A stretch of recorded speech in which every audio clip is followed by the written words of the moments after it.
Before we begin, can we just read our announcements for the meeting?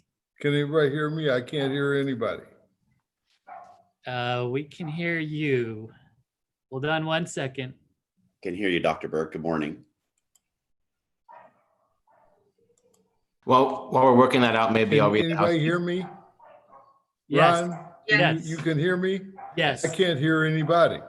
Yes, we Is your- can hear you.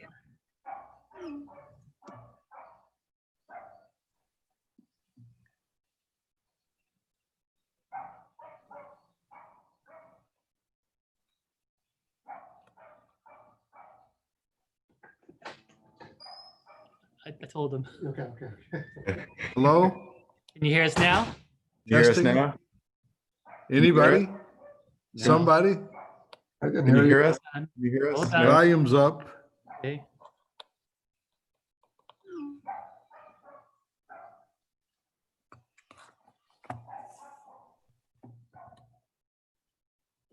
Wayne, do you want me to read the housekeeping while we're working that out? Yeah, let me just finish telling him that first.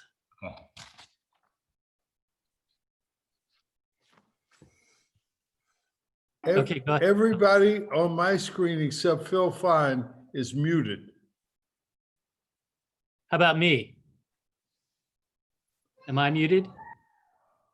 No, but you can't hear me, or Bay? I can hear you. You can hear me.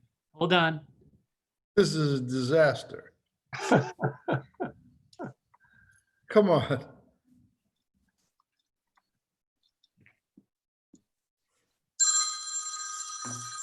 Hello?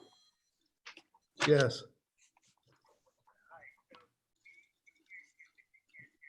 Right. Hold 1 second for technical difficulties.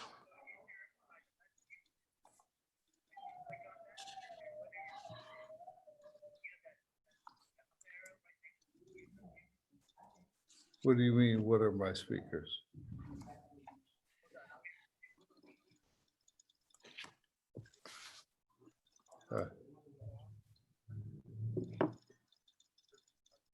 Yes. Yeah. Yeah, I did that. I got the screen up. Yes.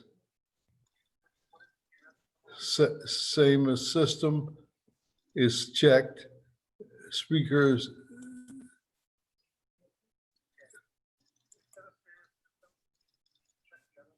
Yeah, I just did. Phil, say something. Dr. Burke, can you hear us? Can you Can hear you us, hear me? Dr. Burke? No, I can hear you on the phone, but I can't hear you. Can you hear us? No?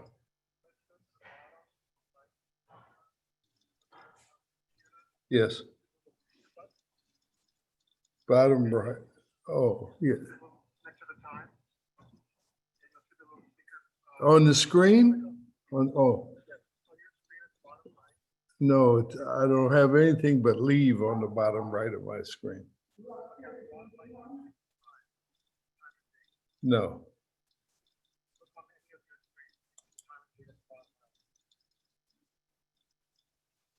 No.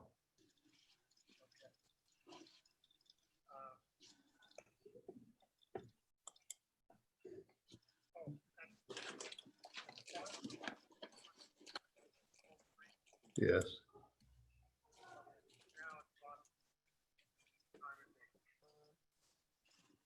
No. What do you mean? I got one screen. Yeah, I'm using a laptop. The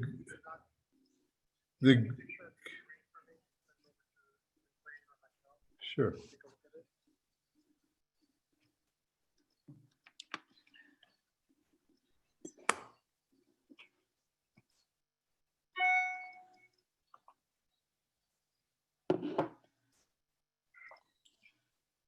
For those attending the meeting, just hold on 1 second. We're trying to work out some audio difficulties.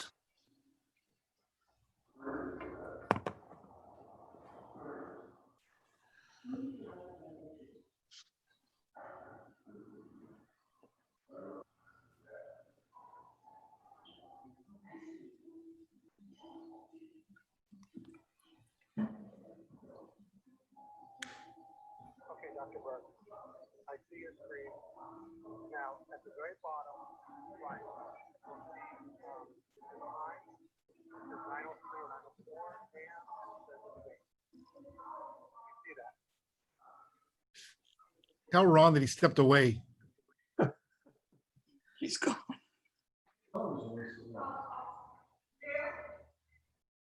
Yes. No, I'm trying to clear the meeting. Hey, Ron, can you mute him? Ron, mute him.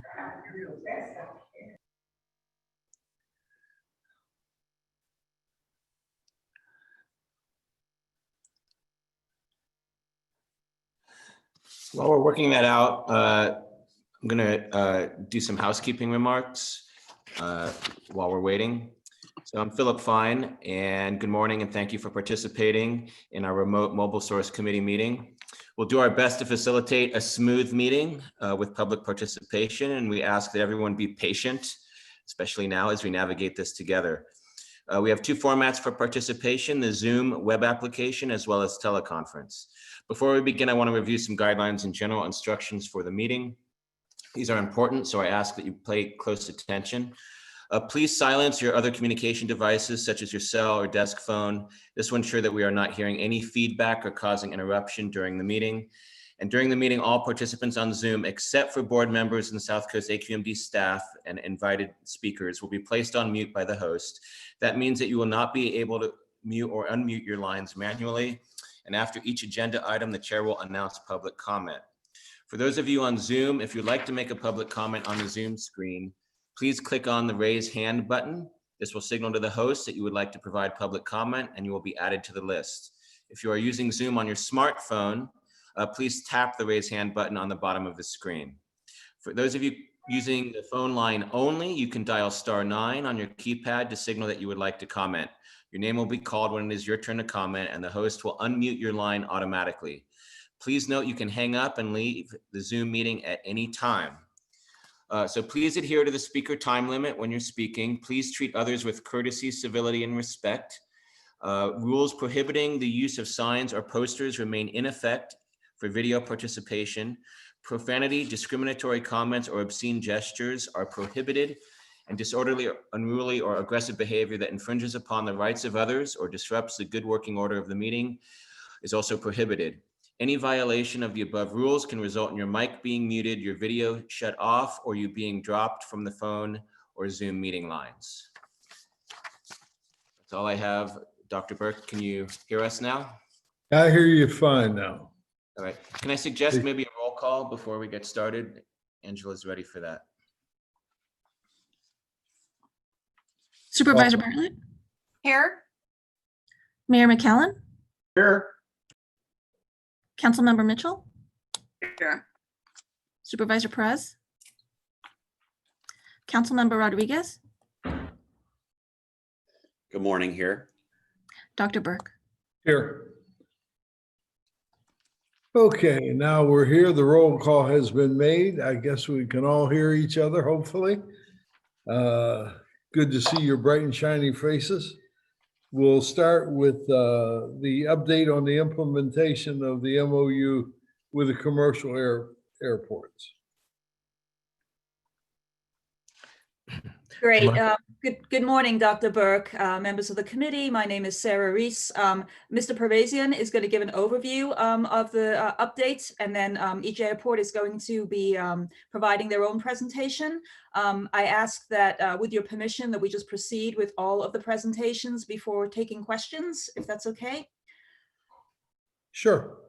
And then I just want to note that a sign of appreciation for the airports and their commitment to continue to work with us on implementing the MOU. As you're likely aware, the COVID pandemic has greatly impacted their operations with a great decline in passenger volumes, but they're still very willing to continue to work with us and implement everything that we've put together. And with that, I'll hand it over to Mr. Pervasian. Thank you.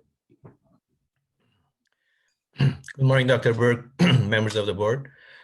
Zurich Pervasian Planning Areas Manager. I'll just provide a few background slides on the airports MOUs before we receive the reports from the airports. Next slide, please. As a way of background, last December, the board approved a facility-based mobile source control measure for the commercial airports, which included both the MOUs that we have with the 5 commercial airports, as well as the AQMD's enforceable commitment, which included specific emission reductions that AQMD is committing to based on implementation of the MOU measures. The board also directed basically to work with airports to provide more frequent reporting, and airports have agreed to provide semi-annual reports this year, one that you'll be receiving today and another one in December, in addition to the annual reports that they're required to submit to us for the next 12 years. Next slide, please. The MOUs include specific measures with performance targets in 2023 and 2031, consistent with our ozone attainment deadlines. These measures represent a subset of measures that were included in the airport's air quality improvement plans, which were deemed SIP creditable. In other words, we could quantify the emission reductions based on EPA's guidelines. So all 5 airports have measures for ground support equipment, which would require them to replace their existing older equipment with cleaner equipment to achieve their specific performance targets. LAX, Burbank, and John Wayne airports have measures for shuttle bus electrification. LAX has an additional measure for an alternative fuel vehicle incentive program for cleaner on-road vehicles, including trucks. And John Wayne has a measure for installing jet fuel pipeline to replace jet fuel delivery trucks. Next slide, please. Overall, the MOU measures are expected to provide 0.5 ton a day of NOx reductions in 2023 and about 0.4 tons a day in 2031, majority of which is coming from ground support equipment. The reductions may seem modest, but they are significant with respect to ground support equipment. And these are, again, in addition to the existing rules and regulations that CARB has adopted for this category, as you note from the chart. Aircraft are not covered in the MOUs, being the federal sources, and cargo trucks are also not covered, and they'll be addressed under the ISR for warehouses. And next slide, please. In terms of the reporting requirement, as I mentioned, the airports are providing semi-annual progress reports this year, one today and another one in December. Starting next year, they will be providing detailed annual reports that will include detailed emission inventories of equipment and emission calculations that would essentially demonstrate the actual emission reductions that are being achieved and progress that is being made toward the targets as well as the emission reductions. In addition, I also want to mention that staff will be coming to the Mobile Source Committee every year. Starting next year, we will provide a report to the Mobile Source Committee in September of every year and provide updates on the implementation of the MOUs and the progress that we're making. And finally, under our enforceable commitment to EPA, we're also required to submit our own annual reports to EPA documenting the progress that are being made toward our emission reduction commitments. That concludes my presentation, and if that's okay, we will turn it over to the airports to begin their presentations. Okay. Any questions by any of my colleagues for, no? Okay, let's turn over to the airports. So the first presenter is Melinda McCoy from John Wayne Airport. All right, thank you, Zorik. So we got slides. And would you like to move to the next slide? So, so JWA is pleased to present this update to the Mobile Source Committee regarding the air quality measures that we have committed to. I'd like to note that, despite the pandemic and the severe disruptions in air travel, JWA remains committed to implementing the promised air emission reductions. At one point, near the beginning of this, we were down 97.5% in our passenger traffic. And today we are only down 75%. So we're feeling hopeful. But we are continuing to work with our airlines and our partners here to implement these measures. Next slide. So measure number 1 pertains to ground support equipment serving the aircraft at the airport. And just a little background for those who might not know, JWA or John Wayne Airport first installed electric to support ground support equipment in 1999. We have it at all of our 20 commercial jet bridge gates, and currently about 50% of our fleet is electrified. To continue this emission reduction and implement the promised measures, we've so far outreached with our local airlines and station managers to make sure they're aware of the kind of global commitments that their airlines have made. And we work with them to assess their fleet turnover. We have revised our airline contracts that go into effect next year that will address the GSE emission goals in their contracts. And we've also worked with our station managers on the charging infrastructure to see if they need additional electric or anything else at their gates to support additional electric equipment. Next slide. Our second measure pertains to the eliminating or reducing jet fuel delivery by tanker trucks. So this pipeline that runs from El Segundo to John Wayne Airport became operational 2019. So we're ahead of schedule on that. You know, up until this time, each airline had a contract with the supplier to supply jet fuel, and they delivered on a regular basis, resulting in about 38 truck trips per day. We've eliminated almost all of these trips already.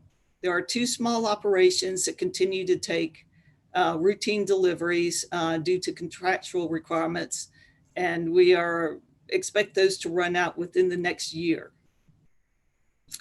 We continue to work with our airline operations to reduce these remaining truck fuel deliveries, and we're working with the fueling concession to log and track all deliveries that come in via pipeline or via truck.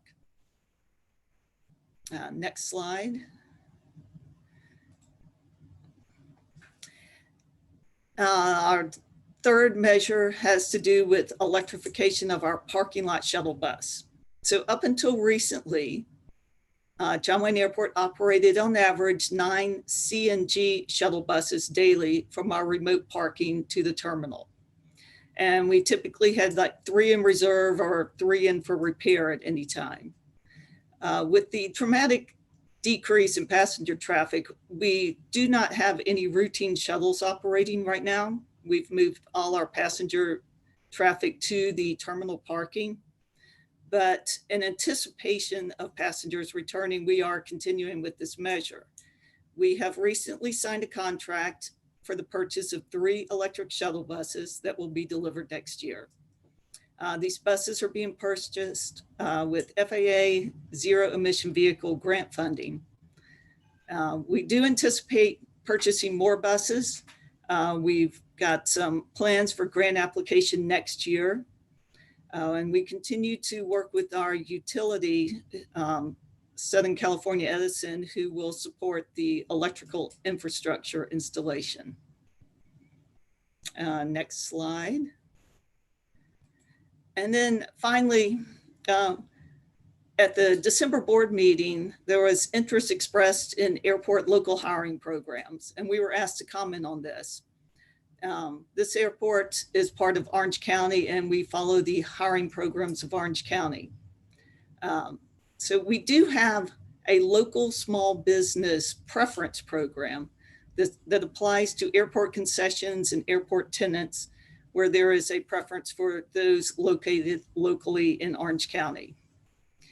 We also have an equal employment opportunity program with a goal to that the county workforce and the airport workforce match the demographics of Orange County. We don't have airport specific programs aimed at any of our impacted communities, but seeing that our impacted communities consist of basically a business park and the Newport Beach under our flight path, it's not quite the same focus of needing to hire out of those communities. Next slide. And And well, that's it for John Wayne Airport, and I turn it back over to Zurich. Thank you, Melinda. Our next presenter is Ryan McMullen from Long Beach Airport.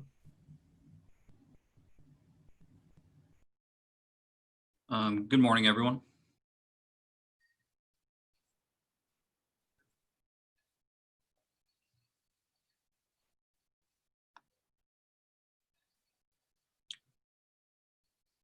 You can go to the next slide. So briefly, these are some of the items that I'll be covering. Long Beach Airport had one measure in the MOU, and it was for reducing emissions from ground support equipment. I'll start by going over our existing fleet mix and emission factor targets for 2023 and 2031. I will also discuss some steps we've taken to incentivize the airlines to turn over old GSC to electric GSC. I'll talk about our GSC charters improvement project, some specs on the new chargers, and I'll conclude by talking about the GSC operator actions and some local hiring programs. Next slide. So first, our existing fleet mix. We are currently almost at 50% electric right now. And that's followed by 31% diesel, 17% gasoline, and the remaining 4% are LPG or propane. Our GSC emission factor targets are 0.93 grams per brake horsepower hour and 0.44 grams per brake horsepower hour in 2023 and 2031 respectively. At this time, we remain confident that we can meet these targets. Next slide. So I'd like to talk to you about our charging infrastructure and the number of electric GSC chargers that we previously had, and with the implementation of the GSC chargers improvement project that was recently completed. So prior to the completion of the GSC chargers improvement project, Long Beach Airport had a total of 5 electric GSC chargers. Looking at the yellow areas in this figure, 4 out of the 5 old chargers were located in GSC storage and staging areas behind the concourse. The GSC chargers improvement project replaced 5 existing chargers and then added 10 more electric GSC chargers so that we have a charger located at each one of LGB's 11 commercial gates. Next slide. So the older GSC chargers were over 20 years old and only located on one pad at gate 10. The chargers had high failure rates and replacement parts were very expensive and or being discontinued. There are also high maintenance costs associated with those chargers, and they were not very efficient. So these were replaced with the new chargers located on the right, in addition to adding the new chargers on the pads. Next slide. So the type of chargers that were purchased were the highly efficient posit chargers, and there are some specs up there on the screen. They're 40 kilowatt, 500 amp single plug, 250 amps dual plug. The unique battery monitor and identifier allows for maximum battery life by recognizing voltage, state of charge, and temperature. Complete equalization of batteries happens on a weekly basis, and the posit chargers are able to charge different types of vehicles and batteries on the same charger at the same time, and less than 10 watts of power are used during idle. Next slide. So this project was completed in February of 2020. We are very proud of this project, and we believe this will greatly incentivize the airlines to replace older equipment with electric GSC. Next slide. In terms of GSC operator actions, in early 2020, the airport understands that the airlines began evaluating GSC status and identification of equipment that may need to be replaced. Some of the key factors that the airlines will likely examine for replacement are age, performance, and historical trends. The GSC operators also began evaluating possible cleaner burning GSC that could replace the older equipment by communicating and coordinating with vendors.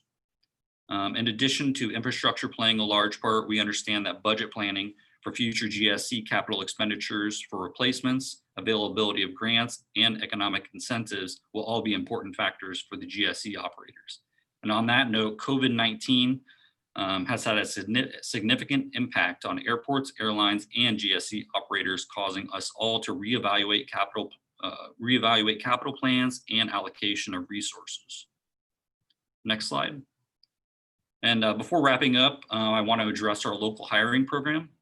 So the city of Long Beach has a project labor agreement for projects over $500,000. The local hiring goal is 40% based on, that's calculated based on total hours worked.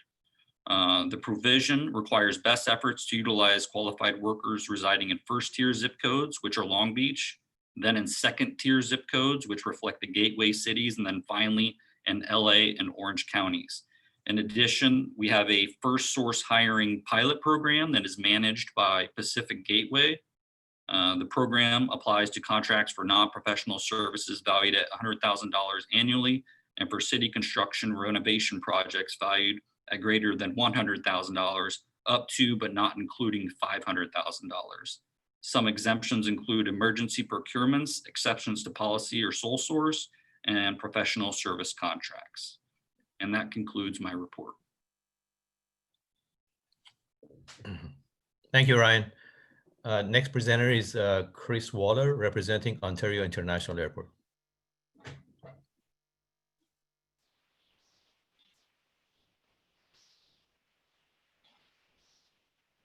Chris, can you hear us? Yes, good morning. Waiting for the slides, perfect. Good morning, everyone. Thanks for the opportunity to provide this update for Ontario. Next slide, please. This is a bit redundant, but as touched on by Zorik and Melinda, this is the first of two biennial reports for 2020 to provide an update on our progress for implementation of the MOU. Next slide, please. All right, so Ontario has one MOU measure, that is the GSC measure, similar to the other airports. Early in 2020, the airport was working with airlines and the other GSC operators to basically start the planning and discuss their fleet at Ontario and figure out the best way to get the fleet turned over and meet our goals for the NOx grams per horsepower hour targets.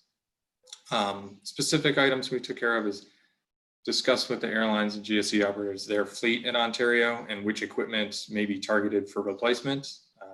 As Ryan mentioned, key factors are age and performance and just the historical trends of how the GSC is used at the airport. We've also, in correlation with the airports, reached out to vendors to figure out what might be available in terms of clean burning equipment or electric GSC, and will it meet the requirements, the performance requirements at the airport. Also, we've discussed their future GSC expenditures and budget plans. As people have mentioned, COVID-19 has shaken these plans up for everyone. So this will be readdressed as the market stabilizes and passenger travel picks up again. Next slide, please. On the airport standpoint, our primary focus has been evaluating our existing EV charging infrastructure and figuring out where it's adequate and where additional chargers would be most beneficial. Right now, there's a total of 14 charging stations at 4 locations at the passenger terminals and 12 chargers at 2 locations at the cargo carriers. Based on this assessment, Ontario would like to add additional chargers at additional locations and spread the wealth around the airport. So the next steps are looking for the correct GSC operators and airlines to partner with in order to install these in areas that will get the most bang for our buck, get the most electric vehicle usage compared to what's on the airport today. Part of those efforts, as we've been looking at the various grant fundings and partnerships available to get this done. Carl Moyer is a good example. We reached out to AQMD staff to see whether installing equipment infrastructure is a viable Carl Moyer project for GSC, and it is, as long as there's a written agreement between the GSC operator and the airport installing the EV infrastructure. We've also been looking at the VW grant funding, which just came out a few days ago, and the CEC has some potential funding as well. It might be a little tricky to get it for GSC, but we're looking all around to find the best possible partnerships to make sure that we get the most benefit possible from installing new infrastructure. Next slide, please. One more click, please. Ontario has a couple additional measures. These aren't in the MOU, but they were in the AQIP. I just want to point them out. We replaced 4 existing diesel fueled emergency response vehicles. And these are upwards of 400 or 500 horsepower engines. And they were replaced on, they were model year in the late 80s, early 90s, and they were replaced with tier 4s. So they've got 4 brand new crash trucks out there. Also, the OIA fleet has been partially updated. There's some new hybrid Ford Escapes and Ford Fusions to be used by airport staff. And we kept the natural gas vehicles that had already existed in the fleet. Next slide, please. 2 more clicks. Thank you. For public outreach, Ontario continues to hold our regular commission meetings, which are on 2 p.m. on the 4th Thursday of each month. The public is encouraged to comment on any topic during these meetings, and the MOU is a viable topic if they'd like to bring it up. To touch on the local hire program for Ontario, there's no official program in writing, but we do try to keep employees from the Inland Empire. However, due to the COVID-19 situation right now, OIA has pretty minimal hires planned until passenger travel can pick back up. Next slide, please. And that's it for Ontario. Thank you, Chris. Our next presenter is Lisa Trifoletti, representing Hollywood Burbank Airport. Good morning, everybody. Just waiting for the deck.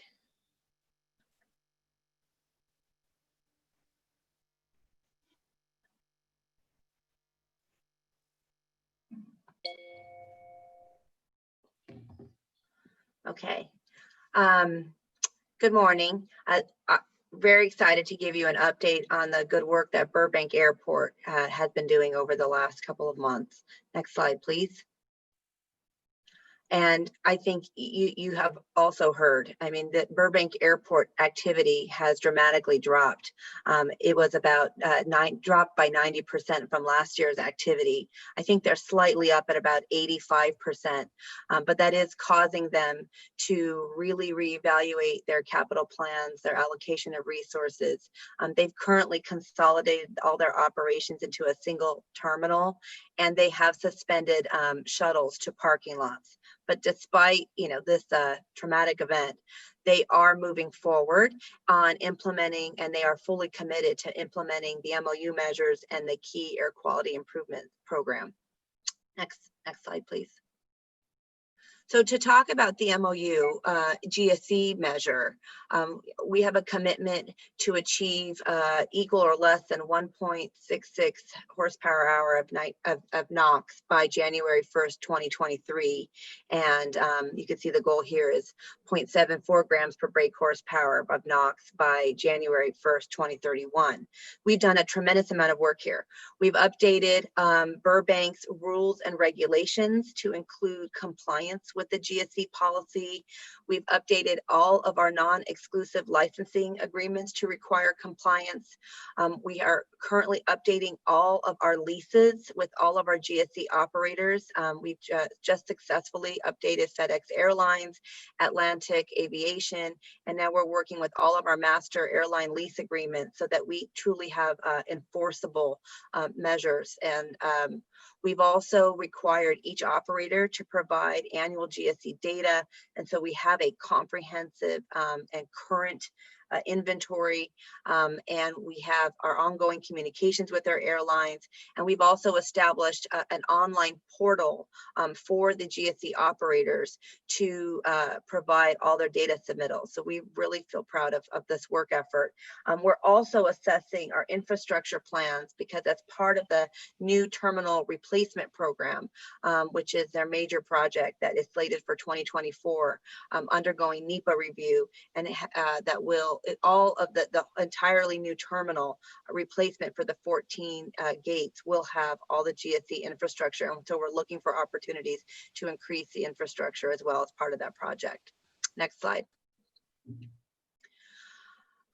In terms of our fleet, I did explain that at this moment in time, shuttle services have been fully suspended, but given the loss of passenger activity. But what we are doing is we're updating our internal purchasing policies for Burbank's fleet, the medium and light duty. We're exploring the zero emission options right now for light duty trucks and minivans, so that as those retire, we'll bring those on board. And then as our shuttle fleet bid which is a contract, when that is renewed, all the MOU requirements for a full electric bus fleet will be included in those procurement documents. So the entire executive team is aware of that. Next slide. While these are not part of the MOU, we wanted to note the really good work done on clean construction. It is our goal as part of our AQIP to have 100% compliance with the clean construction policy, and that each contractor's construction vehicles and equipment must achieve 90% Tier 4 final and Tier 4 interim by 2023. And so 2 new construction contracts for airfield pavement management were let out, and this was the first time ever that we had procurement bid specifications that meet this clean construction policy. And now these are now going to be included in all construction programs for all of Burbank Airport.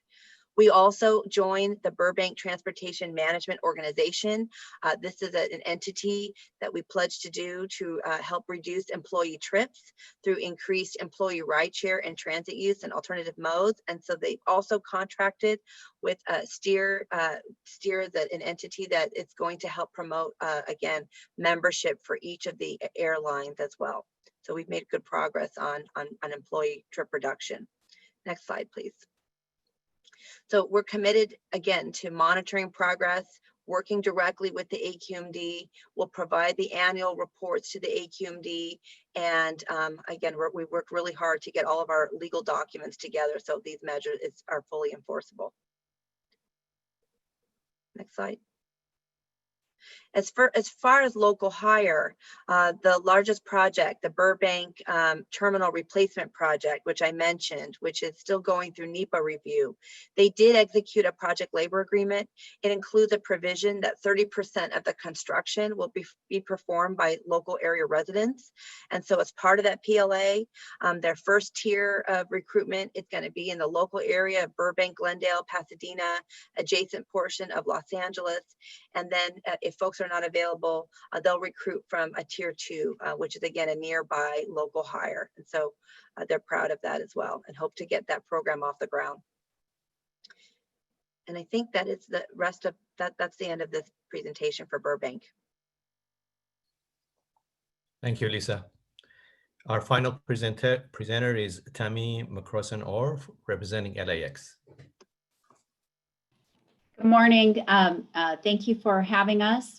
And I'm happy to give this presentation on behalf of Los Angeles World Airports. And I'll just wait for it to come up.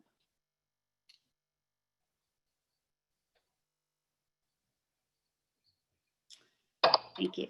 Okay, next slide, please.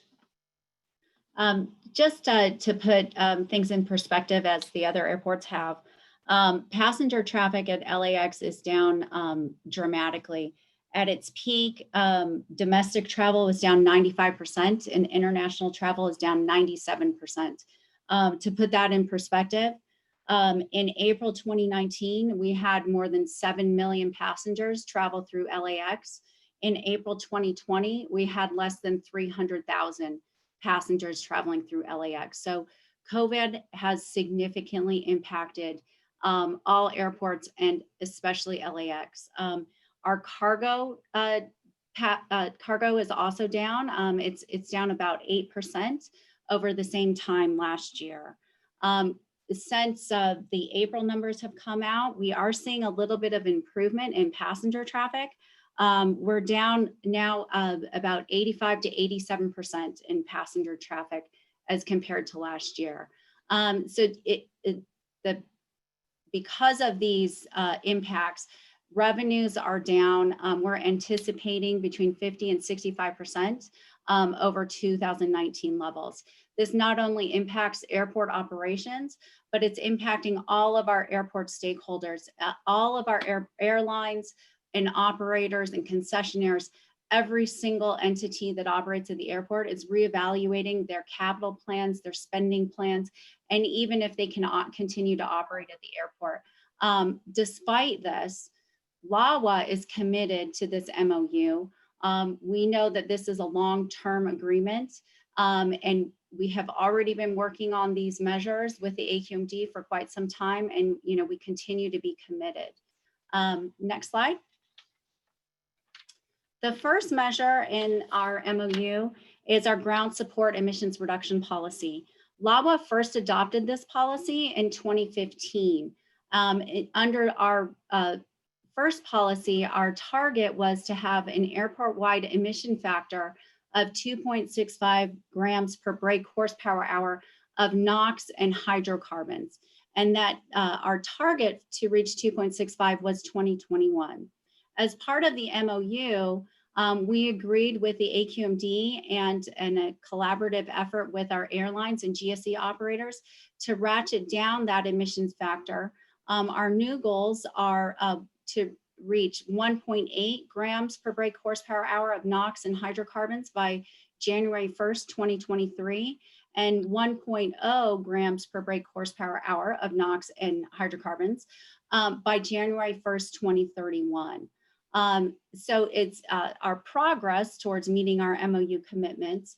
Last year, our board adopted our updated GSE emissions reduction policy, and that they adopted the policy in November 2019, and we implemented that with our operators last year as well. A part of our policy requires annual reporting.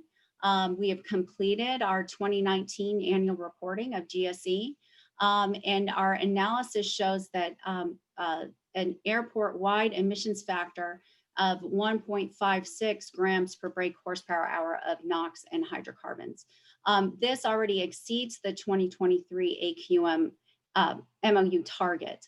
But it's important to note that the 1.8 is as our policy works, the 1.8 target applies to each operator. So United Airlines must meet 1.8. And are very small. We have a number of very small GSE operators.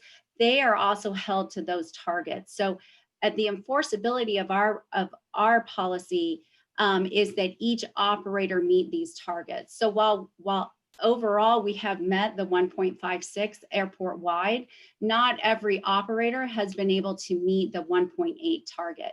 So over the next couple of years, we'll work very hard with our operators to get all of them meeting and exceeding these targets.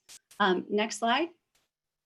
So our 2019 inventory, LAX has a very large collection of GSE. We have over 2,600 reported pieces of equipment.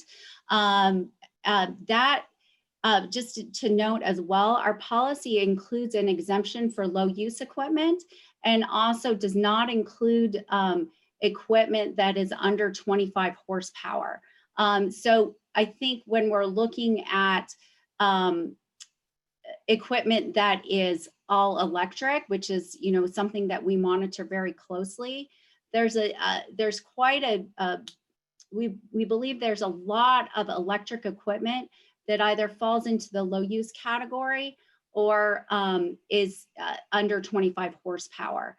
So of the reported equipment that falls under our policy, we have right now about 34% of our GSE is electric. That's over 900 pieces of electric GSE. LAWA, since the inception of this policy, one of our goals is to increase electric GSE at the airport. And to that end, last year, our board announced an incentive program with $500,000 of LAWA funding to encourage operators to replace GSE that is operating at LAX with zero emission GSE. So they must replace a conventionally fueled piece of GSE with a zero emission. We're currently working with our operators to implement, and what that means is we're working with them. We're trying to give them this money to encourage them to transition to zero emission.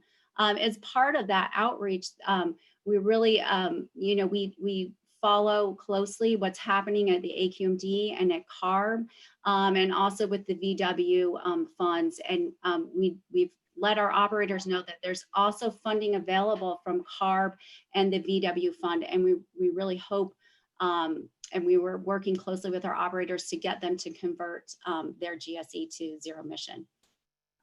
Next slide. The second measure in our MOU is our Alternative Fuel Vehicle Incentive Program. This similar to our GSE incentive program. In 2019, our board authorized the distribution of $500,000 in incentive funding to encourage operators of on-road vehicles over 14,000 pounds. So these are the very large vehicles to convert to either zero emission or near zero emission vehicles. Some important points of this program. That the vehicle to be replaced must have already been operating at LAX, and the vehicle that will be replaced either has to be scrapped or relocated outside of California. We worked on that with the AQMD, and we understand, that's very important. The incentive amount that we offer to operators is based on the incremental cost difference between a zero or near zero emission vehicle compared to a conventionally fueled vehicle. Another important part of this program is they're allowed to take our money and to take Carl Moyer money and to take other incentive funds. So we really hope that with the addition of the LAX money, it makes it very attractive for operators to replace their vehicles. Next slide. So progress on this measure, our board adopted the program in 2019. We have received applications for the program and processed them. And earlier this year, our board authorized us to distribute funds to the 8 successful applicants to the program. These 8 applicants will be replacing 24 heavy-duty vehicles operating at LAX. The replacement of these vehicles will save approximately 0.11 tons of NOx, which is the equivalent to removing over 8,000 cars from the road every year. Just some details about these vehicles that are going to be replaced. Many of these operators who applied operate the catering trucks that bring food to the airplanes. These are typically very large, specialized pieces of equipment. So we're very excited that some of our operators will be bringing some near zero catering trucks to LAX. Next slide. Our third measure is our zero emission bus program. So like Ontario, I believe, and John Wayne, and some of the other airports, LAWA is committed to converting our bus fleet to zero emission. In the MOU, our goals were to replace 20% of our bus fleet with zero emission buses by January 1st, 2023, and to have 100% conversion of the LAWA owned bus fleet to zero emission by January 1st, 2031. Progress to date, LAWA's already been working on this. In 2018, our board approved the purchase of 20 all-electric airfield buses. These 20 buses come from BYD, and they will replace 14 of our diesel fueled airfield buses and add an additional 6 electric buses to our airfield fleet. We took delivery of those buses in 2020, and all of those 20 buses are in operation at LAX. Unfortunately, there are not that many passengers who get to ride on them, but we know that over time, passengers will come back, and we're very proud to have these electric buses on our airfield. So these 20 buses comprise about 13% of LAWA's total bus fleet. So our bus fleet consists of airfield buses and landside buses. The landside bus operation is currently being reevaluated because of the impacts of COVID 2019. We had added a number of buses to the landside fleet to support the LA exit, solution to the Ubers and Lyfts. The whole landside transportation is being reevaluated right now. The other impact to landside operations will be the completing of construction of the automated people mover. So that will really significantly decrease the need for our landside shuttle buses. It won't eliminate all the buses, but it will decrease the number of those buses. So as we reevaluate our bus operations, LAWA is well aware that we need to be looking at zero emission options. Next slide. LAWA has a long history of local hire programs. We have a number of initiatives that help local residents access job opportunities at the airport. So these programs are not, we have programs that are targeted at construction, but we also have local hire programs that are for all airport jobs. And one of those programs is our First Source Hiring Program. Participating in the First Source Hiring Program is a requirement for every single business that has a contract with LAWA. So what the First Source Program does is it requires companies who have a contract with LAWA, they must advertise their opportunities with the First Source Hiring Program. The First Source Hiring Program does a lot of work with our local communities and connects job applicants with these job opportunities available through First Source. LAWA is also, we have a number of programs for our large construction projects. Of course, we have the project labor agreement that's been in existence since 1999. LAWA's target is 30% local hire. You can see down here at the bottom, these are just a couple of our large construction projects going on right now. The automated people mover right now has 34% local hire. The CONRAC also is reaching 30%, 34% local hire. Our intermodal transportation facility and our LULEP project are approaching 30%. LAWA, in addition to the project labor agreement, LAWA has a number of programs aimed at construction workers and expanding opportunities not only to local residents, but also local small businesses. One of those is the Hire LAX program, which is a construction apprenticeship program. And next slide. And I just wanted to thank you again for allowing us to give you an update. We're really proud of the work that we've done at LAWA on each of these measures and so many other air quality improvement programs that we have. Thank you, Tammy. Just a quick note regarding the Burbank's presentation. The last slide was a new slide that was added regarding the local hire program. It was not in the board package, but we will post it in our website under the airport's MOUs. Dr. Burke, that concludes the presentations. Thank you very much. Those were excellent presentations by everybody. Any comments by any of my fellow committee members?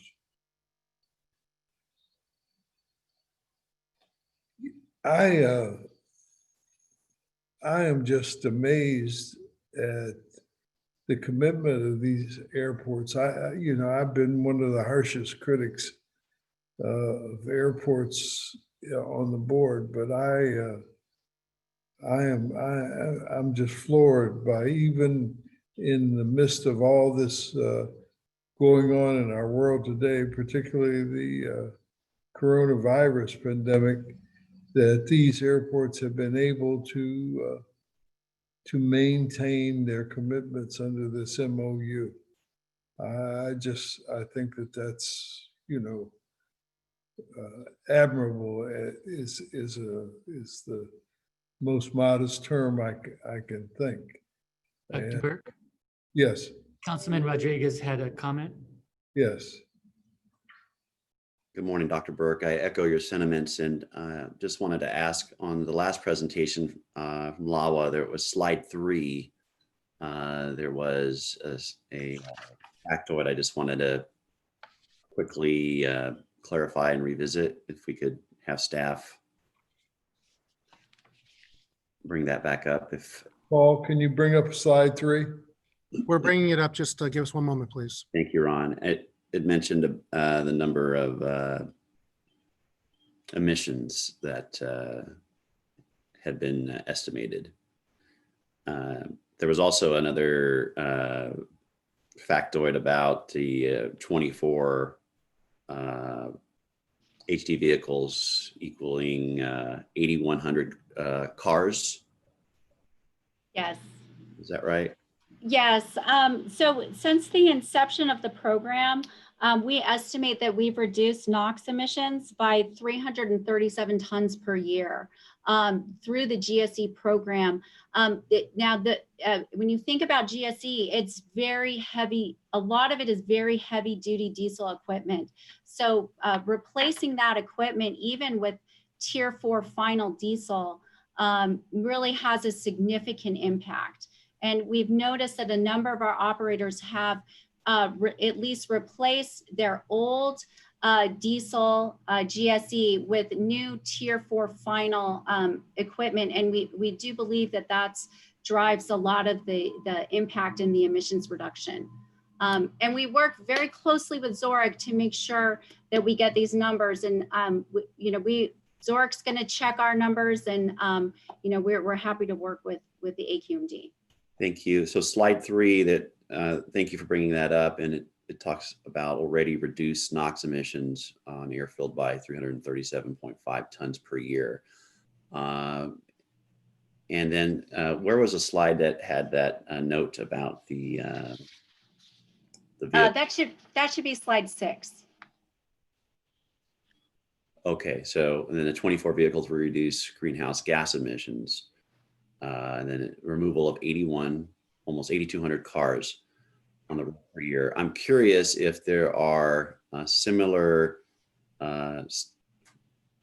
statistical points on these two areas that the other airports we can get from staff in coordination with them. And they're very well may been in those presentations, and forgive me if I missed that, and certainly don't need to go back to each of the other airports, but just as a takeaway offline, if staff could provide that, I think it's very powerful information that I'd like to have handy. As I have observed in my short time as a governing board member, there's tremendous perceptions that are evident as to the lack of progress being made, and this is certainly from those some in the public. And I think this is the type of powerful information that we should be getting out there. And again, I echo the sentiments of Dr. Burke. So appreciate the presentations. Thank you. Any other comments? Dr. Burke, we do have a public comment. Okay. That's Harvey Etter. Oh, okay. Mr. Etter, how are you this morning? Oh, pretty good. How are you? For an old guy, I'm doing okay. I know the feeling. Anyway, all right. Good morning. I'm Harvey Etter. I'm talking for myself and for the Public Solar Power Coalition.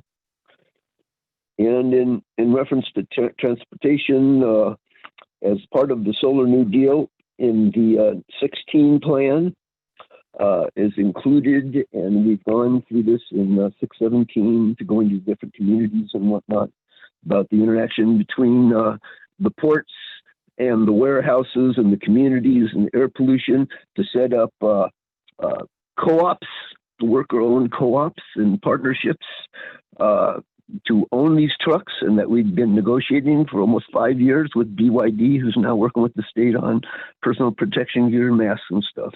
That our proposal was a joint venture of low-income folks directly owning equity, and majority of it, and the state of California, with BYD to manufacture these trucks and to provide the solar to power them, etc. So that's what should be done with all of these fleets at the airports as well. Okay, so that's important. And we had talked and brought in the record recent meeting of the board about democracy at work. Dr. Richard Wolf, economist emeritus, for retired now for 35 years from UMass, etc. There's also, my understanding, a program at small business administration, and that this should be integrated also with the current funding through small business and the several $1 trillion that have been appropriated, and hopefully more to come. That the option should be, instead of taking the unemployment, for instance, 10 workers could take all that 100 grand, 50 grand, whatever, 10 grand, put it together, start a business and do this. And we can give the example like make masks and stuff, because the class analysis, poor people are dying much higher rates than minorities. And we're still in this first wave. We're going to have a crisis with preparers getting disease and not being able to take us in higher death rates, etc. It's self-interest to do the same with climate and solar production and controlling that, and the big problems with equity. And there's a recent book by Thomas Piketty, the economist from in France, that wrote Capital in the 21st Century, now has capital and ideology putting into the record as well. So this is all in play, and the question of whether the capitalist corporations like BlackRock, etc., can finance equitably the climate transition, and that's dubious. All right, so thank you. It's actually Blackstone, not BlackRock.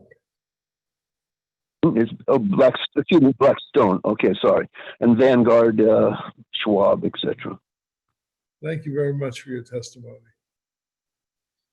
Is there any other public testimony, Ron? None that we see, Dr. Burke. Okay, well then, this obviously does not take a motion, but I'd like to thank everybody again for coming in and giving these reports. I'm looking forward to the next report in 6 months. Moving to Dr. Fine.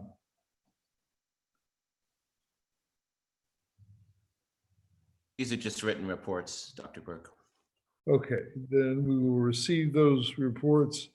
And is there any other business before the Mobile Source Committee this morning?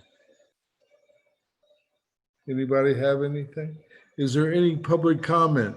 Ron, do you have any public comment? No public comment this time. Nobody loves us this morning. Okay, then I will adjourn this meeting until Friday, August 21st, 2020 at 9 a.m. Thanks everybody for attending. Thank you very much. Have a great Safe. weekend. Okay, thank you guys. Bye. Yeah. Thank you.